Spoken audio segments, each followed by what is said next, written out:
ये कहानी शुरू होती है अमेरिका से और साल होता है 1870। ये वो दौर था जब अमेरिका पूरी तरह से डेवलप नहीं हुआ था और यहाँ कानून नाम की कोई चीज नहीं थी। कहीं पर घने जंगल थे तो कहीं ऐसे खतरनाक लोग जो किसी की भी जान आसानी से ले सकते थे। वहाँ पर हम एक 17 साल के लड़के को दिखाया जाता है जिसका नाम जय है। जय इन अनजान रास्तों और इस कंट्री का नहीं है बल्कि वो स्कॉटलैंड से अमेरिका आया है। उसने स्कॉटलैंड से यहाँ तक का लंबा सफर सिर्फ अपनी दोस्त रोज को ढूंढने के लिए तय किया है। दरअसल जय रोज से प्यार करता है जो अपने फादर के साथ कुछ महीने पहले अपना देश छोड़कर यहाँ आई थी और अब जय ने ठान ली है कि वो किसी न किसी तरह रोज को इन रास्तों पर ढूंढ कर ही रहेगा। वो अकेले ही अपने घोड़े पर बैठकर आगे बढ़ता रहता है। इस सफर में चलते हुए उसे रास्ते में जले हुए घर और लोगों का सामान बिखरा हुआ नजर आता है। कुछ दूर आगे जाने के बाद अचानक उसका सामना कुछ लुटेरों से हो जाता है जिन्होंने रास्ता रोका होता है। जय को अकेला देखकर वो लोग उसके पास जाते हैं और उसे अपने घेरे में ले लेते हैं। उन लुटेरों की आपस में ही किसी छोटी बात पर बहस शुरू हो जाती है और वो लड़ने लगते हैं। इसी बहस के दौरान उनका लीडर गुस्से में आकर जय के सर पर अपनी बंदूक तान लेता है, लेकिन इससे पहले कि वो गोली चलाता पीछे से सिलास नाम का आदमी वहां आ जाता है और सीधा उस लुटेरे के सर पर गोली मारता है। लुटेरे के गिरते ही सिलास आगे आता है और उसकी जेबों को चेक करने लगता है ताकि काम की चीज निकल सके। सिलास जय की तरफ देखता है और उसके कपड़ों से समझ जाता है कि ये लड़का यहाँ का नहीं है। वो धीमे लहजे से जय से पूछता है कि तुम अकेले कहाँ जा रहे हो। जय बताता है कि उसे वेस्ट की तरफ जाना है। सिलास उसे कहता है कि मैं भी उधर ही जा रहा हूँ और तुम्हारी हालत देखकर लगता है कि तुम अकेले ज्यादा दिन नहीं बच पाओगे। वो जय को समझाता है कि इन रास्तों पर तुम्हें साथी की जरूरत है वरना दूसरे लोग तुम्हें लूट लेंगे। इन बातों को सुनने के बाद जय को एहसास होता है कि वो अकेले आगे का सफर तय नहीं कर पाएगा। जय अपनी जेब से $50 निकालता है और सिलास की तरफ आगे बढ़कर उसे पैसे दे देता है। वो कहता है कि ये पैसे रख लो और मुझे मेरी मंजिल तक सही सलामत पहुंचा दो। सिलास इन पैसों को देखकर मान जाता है और अब ये दोनों अपने घोड़ों पर बैठकर सफर में आगे बढ़ते हैं। सफर में इन्हें सूखे मैदानों के साथ साथ अमेरिका की खूबसूरत वादियां भी दिखती हैं। इन्हें चलते चलते रात हो जाती है और इन्हें जंगल के बीचों बीच एक जगह रुकना पड़ता है। सिलास आग जलाते हैं और दोनों खाना खाने के बाद आराम के लिए लेट जाते हैं। आग के पास लेटते ही जय को स्कॉटलैंड की यादें आती हैं जब वो रोज के साथ समंदर के किनारे जाया करता था। वो दोनों वहाँ साथ में टाइम गुजारते थे और जय हमेशा से ही रोज से प्यार करता था और उसके साथ रहना चाहता था, लेकिन रोज ने उसे उस नजर से नहीं देखा था बल्कि उसने हमेशा जय को अपना एक दोस्त ही समझा था। मगर जय का दिल इस इनकार को पूरी तरह कबूल नहीं कर पाया। अब इसके बाद सफर करते हुए ये दोनों आगे बढ़ते हैं। वो चलते चलते एक पुराने जर्नल स्टोर पर पहुंचते हैं और अपने घोड़े बाहर रोकते हैं। जैसे ही वो रुकते हैं सिलास की नजर स्टोर के बाहर दीवार पर लगे एक वांटेड पोस्टर पर पड़ती है। इस पोस्टर पर 2 तस्वीरें बनी होती है जो जॉन और रोज की होती है। ये वही रोज है जिसे जय ढूंढ रहा है। पोस्टर पर साफ लिखा होता है कि ये दोनों कानून की नजरों में भगोड़े हैं और उनके सर पर $2000 का इनाम है। ये रकम देखकर सिलास समझ जाता है कि इस इनाम के लिए सारे बाउंटी हंटर्स इन बाप बेटी को ढूंढ रहे होंगे। सिलास के दिल में भी ये ख्याल आता है कि अगर वो इन दोनों को पकड़ ले तो उसे ये सारी रकम मिल सकती है। वो पोस्टर को देख ही रहा होता है कि स्टोर के अंदर से एक और बाउंटी हंटर अपनी स्नाइपर राइफल के साथ बाहर निकलता है। दूसरी तरफ जय इस पोस्टर को बिना देखे सीधा स्टोर के अंदर चला जाता है और सिलास भी उसके पीछे अंदर आता है। सिलास दुकानदार के पास जाता है और अपने लिए जरूरत का सामान और आगे के सफर के लिए खाना ऑर्डर करता है। जय देखता है कि उसके कपड़े सफर की वजह से मैले हो चुके हैं तो वो नए कपड़े लेकर चेंजिंग रूम में चला जाता है। उसी वक्त एक स्वीडिश कपल स्टोर के अंदर आता है जिनके इरादे खरीदारी करने के नहीं होते। इनके हुलिये से लग रहा होता है कि इनके पास पैसे नहीं है और ये सिर्फ भूख मिटाने के लिए सामान चुरा कर ले जाना चाहते हैं, लेकिन ये लोग किसी पर हमला नहीं करना चाहते और चुपचाप काउंटर से खाने की चीजें इकट्ठी करने लगते हैं। तभी दुकानदार की नजर इन पर पड़ जाती है और वो उन्हें टोकता है कि तुम लोग ये क्या कर रहे हो। उसका हस्बैंड आगे बढ़ता है और दुकानदार पर गन तान कर टूटी भाषा में कहता है कि हम बस खाना लेकर चले जाएंगे, मगर दुकानदार उनकी मजबूरी नहीं समझता और अपने काउंटर के नीचे हाथ डालता है। उस आदमी की वाइफ अभी भी सामान उठा रही होती है। दुकानदार फौरन वहां से गन निकालता है और सीधा उस स्वीडिश आदमी को शूट कर देता है जिससे वो वहीं गिर जाता है। अपने हस्बैंड को गिरता देख वो औरत अपनी बंदूक उठाती है और दुकानदार पर गोली चला देती है जिससे दुकानदार भी ढेर हो जाता है। सिलास स्टोर के एक कोने में खड़ा ये सब देख रहा होता है। वो आगे आता है और उस औरत से कहता है कि अपना सामान लो और निकल जाओ। सिलास उसे कहता है कि और गोली चलाने की जरूरत नहीं है, लेकिन वो औरत डर की वजह से घबराई हुई होती है। उसने पहले सिलास पर ध्यान नहीं दिया था पर अब वो सिलास की तरफ गन तान लेती है ताकि यहाँ कोई गवाह जिंदा ना रहे। सिलास अपने दोनों हाथ ऊपर करता है और उसे कहता है कि हालात को मत बिगाड़ो, अपना सामान उठाओ और चली जाओ। अब इससे पहले कि वो औरत ट्रिगर दबाती तभी जय नए कपड़े पहनकर चेंजिंग रूम में से बाहर निकल आता है। जय देखता है कि उस अनजान औरत ने सिलास पर गन तानी हुई है और वो गोली चला सकती है। जय फौरन अपनी गन निकालता है और सिलास को बचाने के लिए उस औरत पर गोली चला देता है, जिससे वो औरत वहीं गिर जाती है। जय ने पहली बार किसी पर गोली चलाई होती है, इससे पहले उसने कभी किसी पर गोली नहीं चलाई थी। ये दोनों अपना सामान उठाते हैं और स्टोर से बाहर निकलते हैं। अब जैसे वो स्टोर से बाहर आते हैं तब उनके सामने उस कपल के 2 छोटे बच्चे खड़े होते हैं। इन बच्चों को देखकर जय को एहसास होता है कि उसने अभी इन बच्चों की माँ को मारा है। जय अपना लाया हुआ सारा खाना उन बच्चों के सामने जमीन पर रखता है और बिना कुछ बोले अपने घोड़े पर बैठकर निकल जाता है। रात को आग के पास सोते हुए जय को उन बच्चों की याद आती है और उसकी आंख नहीं लगती।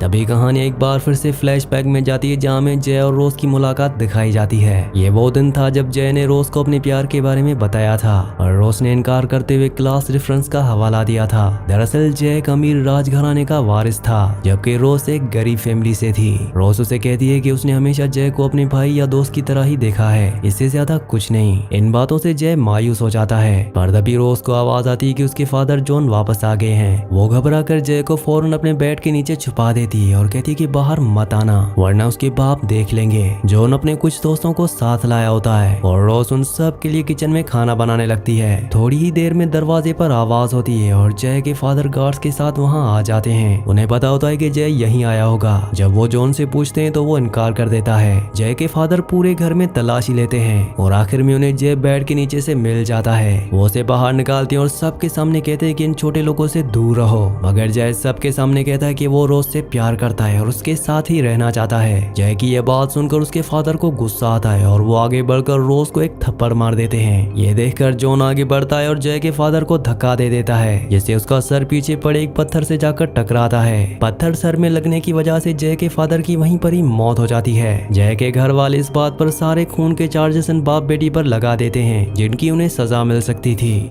अपने आप को बचाने के लिए जॉन और रोज स्कॉटलैंड छोड़कर चुपचाप अमेरिका के लिए निकल आते हैं, लेकिन वो अमीर लोग अमेरिका में भी उनके पीछे अपने आदमी लगाते हैं और उनकी मौत पर $2000 का इनाम रख देते हैं। जय इन बातों को सुनने के बाद रुक नहीं पाता और अकेला ही अमेरिका का सफर शुरू करता है ताकि वो रोज को ढूंढ सके। अभी रात में सोते हुए जय इन सभी बातों के बारे में सोच रहा होता है। उसे लगने लगता है कि सिलास के साथ रहकर उसने भी आज एक औरत पर गोली चलाई है। वो फैसला करता है कि वो अब सिलास के साथ आगे नहीं जाएगा और अकेला ही अपना बचा हुआ सफर तय करेगा। जय जानता था कि अगर सिलास उठ किया तो वो उसे अकेला जाने से रोक देगा, इसीलिए सिलास के सोते ही वो अपना सामान और घोड़ा लेकर इस जगह से चुपचाप अकेले ही निकल पड़ता है। सुबह होने पर जंगल में उसे एक आदमी मिलता है जो खुद को एक राइटर कहता है। जय उसे वेस्ट का रास्ता पूछता है। वो राइटर उसे बातों में लगाकर अपने पास बैठा लेता है और दोनों साथ मिलकर खाना खाते हैं। खाना खाते हुए वो राइटर जय से कहता है कि रात होने वाली है, बेहतर है तुम आज यहीं मेरे कैंप पर रुक जाओ, जब सुबह धूप निकलेगी तब सफर शुरू करना। जय उसकी बात मान लेता है और वहीं पर सो जाता है, मगर जैसे ही अगली सुबह जय की आंख खुलती है तब उसे पता चलता है कि वो राइटर एक चोर था। उसने खाना खिलाकर जय का सारा सामान, खाना और उसका घोड़ा भी चुरा लिया होता है और वो वहां से जा चुका है। अब जय के पास कुछ नहीं बचा और वो पैदल ही रास्ते पर भटक रहा होता है। थोड़ी देर चलने के बाद उसे भूख लगती है और वो थकान महसूस करने लगता है। जमीन पर उसे कुछ मशरूम सूखे हुए दिखते हैं और वो उन्हें उठाकर खाने वाला होता है कि तभी वहाँ पर सिलास अपने घोड़े पर आ जाता है और कहता है कि इन मशरूमों को मत खाना, ये जहरीले हैं, इनसे तुम्हारी मौत हो सकती है। सिलास घोड़े से उतरकर उसे अपना खाना और पहनने के लिए कपड़े देता है। जय को ये बात बहुत बुरी लगती है कि वो सिलास को बिना बताए चला गया था। जय उसे माफी मांगता है, पर सिलास कहता है कि इस उम्र में शायद मैं भी ऐसा ही कुछ करता, इसमें कोई बड़ी बात नहीं। सिलास की बात सुनकर जय थोड़ा बेहतर महसूस करता है और अब इनकी आपस की बातचीत पहले से काफी ठीक हो जाती है। सफर के दौरान ये दोनों हंसी मजाक करते हुए अपनी मंजिल की तरफ आगे बढ़ते हैं, लेकिन सिलास के पास अभी भी वो वांटेड पोस्टर होता है और उसे नहीं पता होता कि जय भी इस पोस्टर वाली रोज को ढूंढ रहा है और जय भी उस नाम के बारे में जानकर सिलास को इस बारे में कुछ भी नहीं बताता। सफर में आराम करते वक्त इनका सामना एक आदमी से होता है जिसका नाम पेन है। पेन का एक बड़ा गैंग है जिसमें सिलास भी पहले काम करता था, पर पेन के असूलों की वजह से सिलास ने गैंग छोड़ दिया था। पेन लोगों पर बिना वजह हमला करता था जो सिलास को पसंद नहीं था, मगर आज पेन वापस आया है। पेन अपनी शराब निकालता है और सिलास और जय को आग के पास बिठाकर पीने की ऑफर देता है। ये तीनों साथ बैठकर पीते हैं। थोड़ी देर बाद जब जय थोड़ा दूसरे लोगों की तरफ चला जाता है तो पेन सिलास के करीब आकर धीमी आवाज में कहता है कि उस पोस्टर वाली लड़की को ये लड़का ढूंढ रहा है और उसे रोज का असली ठिकाना मालूम है, इसलिए तुम उसके साथ सफर करते रहो। जैसे ये लड़का हमें रोज तक पहुंचाएगा हम उन्हें मारकर $2000 बांट लेंगे और जरूरत पड़ी तो उसे भी मार देंगे। ये प्लान सुनकर सिलास भड़क जाता है और उन दोनों के बीच बहस होती है क्योंकि सिलास जय को बचाना चाहता है। तभी जय वापस आग के पास आ जाता है। दोनों वहीं जमीन पर सो जाते हैं और जब इनकी आंख खुलती है तो बारिश हो रही होती है। बारिश के पानी में इनका सारा सामान और कपड़े पूरी तरह भीग चुके होते हैं। इन्हें पेन से आगे निकलना होता है, इसलिए ये गीले कपड़ों को एक रस्सी पर फैलाकर घोड़ों से बांध लेते हैं। चलते हुए घोड़ों के सहारे इनके कपड़े हवा से सूखने लगते हैं। सफर के दौरान सिलास अपना घोड़ा रोकता है और सच बोलने का फैसला करता है। वो जय को वांटेड पोस्टर दिखाते हुए कहता है कि तुम दरअसल इस लड़की को ढूंढ रहे हो जिसकी कीमत $2000 है और बहुत से बाउंटी हंटर्स इनको ढूंढ रहे हैं और रात वाला पेन भी इन्हीं के पीछे है। जय जब पीछे मुड़कर देखता है तो पेन का गैंग दूर से इनका पीछा कर रहा होता है। सिलास सामने एक घने जंगल की तरफ इशारा करता है और कहता है कि अगर हम इस जंगल से गुजरेंगे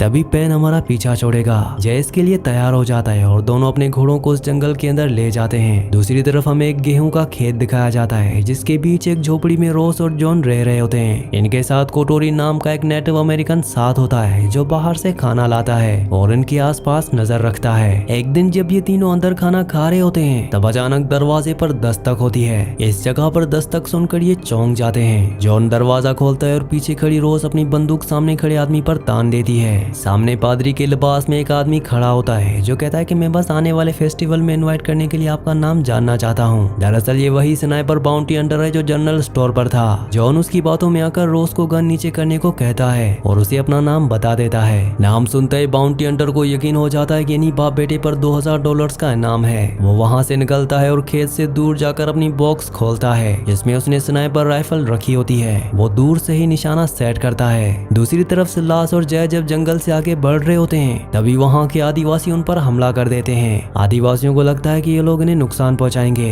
वो पेड़ के पीछे से एक तीर चलाते हैं जो सीधा जय की हथेली पर आकर लगता है और वो आदिवासी वहाँ से भाग जाते हैं। सिलास घोड़े से उतरकर तीर निकालता है और उसका जख्म साफ करता है। ये दोनों रुकते नहीं और आगे बढ़ते हैं। आखिरकार ये दोनों इस जंगल से निकलकर रोस के खेत के सामने पहुंच जाते हैं। जय घर देखकर कहता है कि शायद इसी में रोस है। सिलास फौरन उसे एक पेड़ से बांध देता है। सिलास कहता है कि मैं तुम्हें आगे होने वाले खतरे से दूर रखना चाहता हूँ। जय को बांधने के बाद वो अकेला ही गन लेकर घर की तरफ बढ़ता है। तभी स्नाइपर अपनी राइफल से बाहर आए हुए जॉन पर गोली चला देता है जिससे जॉन की वहीं पर ही मौत हो जाती है। गोली की आवाज सुनकर अंदर रोज और कोटोरी अपनी बंदूकें निकालकर तैयार हो जाते हैं। सिलास घर के पास आते और चिल्लाते हुए रोज को कहता है कि अंदर ही रहना, बाहर और लोग आने वाले हैं। तभी वो स्नाइपर दूर से सिलास पर गोली चलाता है जिससे सिलास जख्मी होकर नीचे गिर जाता है और घिसटता हुआ घर के पीछे छुप जाता है। अब वो स्नाइपर बाउंटी हंटर लगातार फायरिंग कर रहा होता है और अंदर वाले लोग बचने की कोशिश कर रहे होते हैं। इसी बीच पेन वहाँ पहुंच जाता है और पीछे से आकर उस स्नाइपर बाउंटी हंटर को गोली मार देता है ताकि सारा इनाम वो अकेले ले। अब पेन और उसके लोग उस झोपड़ी पर चारों तरफ से गोलियां चलाने लगते हैं। पेड़ से बंधा जय जब ये देखता है तो वो अपनी रस्सी को पेड़ से रगड़ने लगता है। रस्सी टूट जाती है और वो गोलियों के बीच सीधा उस घर की तरफ भागता है। अंदर रोज दरवाजे पर बंदूक ताने बैठी होती है और जैसे जय अंदर आता है वो हड़बड़ में गोली चला देती है। गोली सीधा जय के सीने में लगती है और वो वहीं जमीन पर गिर जाता है। कोटोरी अपनी गन रोज को देता है और तीर लेकर इन लोगों को मारने बाहर निकलता है। वो खेत में आग लगा देता है पर धुएं के बीच से गोली आती है और कोटोरी की गोली लगने से मौत हो जाती है। इसी बीच रोज की नजर जमीन पर गिरे हुए उस लड़के पर पड़ती है। तब उसे पता चलता है कि वो जय है। उसे एहसास होता है कि वो उसके लिए स्कॉटलैंड से यहाँ तक आया था। वो उसके हाथ में बंदूक रखकर कहती है कि मुझे भी मार दो। तभी दरवाजा तोड़कर पेन अंदर आता है और इनाम लेने के लिए रोज पर अपनी गन तानता है, लेकिन इससे पहले कि पेन गोली चलाता जमीन पर लेटा हुआ जख्मी जय पेन पर शूट कर देता है। पेन वहीं गिर जाता है और उस आखिरी गोली के साथ ही जय की जिंदगी भी वहीं खत्म हो जाती है। जब सिलास अंदर आता है तो वो जय की लाश देखकर रोज से कहता है कि इसने अपनी जान देकर तुम्हें बचाया है। रोज को एहसास होता है कि जय का प्यार सच्चा था मगर उसने कभी उसे वैसे नहीं देखा। ये सोचकर वो रोने लगती है। अब इसके बाद हमें कुछ महीनों बाद का सीन दिखाया जाता है जहाँ रोज ने उन दोनों स्वीडिश अनाथ बच्चों को गोद लिया होता है। सिलास ने अपना पुराना काम छोड़ दिया है और उनकी सेफ्टी के लिए इनके साथ रह रहा है। इसी सीन के साथ इस मूवी का इस कहानी का एंड हो जाता है। अगली कहानी आप किस मूवी पर सुनना चाहते हैं मुझे नीचे कॉमेंट्स में जरूर बताना और अगर ये वीडियो आपको पसंद आई हो तो वीडियो को लाइक और चैनल को सब्सक्राइब लाजमी से कर देना।